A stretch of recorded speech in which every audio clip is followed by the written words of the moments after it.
বাংলাদেশ চাই মসজিদে নামাজ পড়া অবস্থায় ধরে এনে গুম ঘরে পাঠিয়ে দিয়েছে। হাজার হাজার লাশের কবর পাওয়া যায় নাই। আমরা কি রায়ের বাজারের বদ্ধভূমির সেই বাংলাদেশ চাই? আমরা কি সেই বাংলাদেশটা চাই যেই বাংলাদেশে আজাদির গল্প বললে দিল্লি আপনাকে শত্রু আর জঙ্গি বানাবে? আমরা কি সেই বাংলাদেশটা চাই যেই বাংলাদেশে নারীকে নারীর মতো করে সম্মান না দিয়ে ভোগ্যপণ্যের মতো ট্রিট করা হবে? আমরা কি সেই বাংলাদেশটা চাই যেই বাংলাদেশ আমার আপনার জীবন থেকে 17টা বছর কেড়ে নিয়ে গেছে? আমরা কি সেই বাংলাদেশ চাই ঘুম থেকে উঠবার আগে আপনি জানবেন যে ভোট হয়ে গেছে?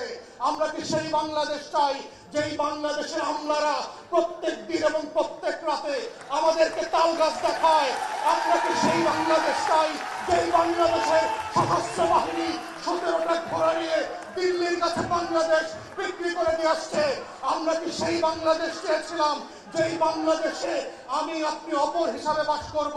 না নতুন বাংলাদেশটা আসলে আমার স্বপ্নের বাংলাদেশ হবে, যেই বাংলাদেশে আমার আজাদির লড়াই, আমার 71-এর ঘোষণাপত্র সাম্য, মানবিক মর্যাদা এবং সামাজিক সুবিচারের ভিত্তিতে একটা বৈষম্যহীন বাংলাদেশ উপহার দেবে, যেই বাংলাদেশ সবার হবে, চাকমার হবে, মারমার হবে, পাহাড়ির হবে, বাঙালির হবে, অবাঙালি উর্দুভাষীর হবে, হরিজন সাঁওতালের হবে, নারী এবং পুরুষের হবে, মুসলমান এবং হিন্দুর হবে, বাঙালি এবং অবাঙালি সবাই মিলে যে রাষ্ট্র গড়বার স্বপ্ন ছিল শত শত বছরের এই জমিনের আজাদির লড়াইয়ের বাংলাদেশ, সেই বাংলাদেশটাই হচ্ছে বাংলাদেশ 2।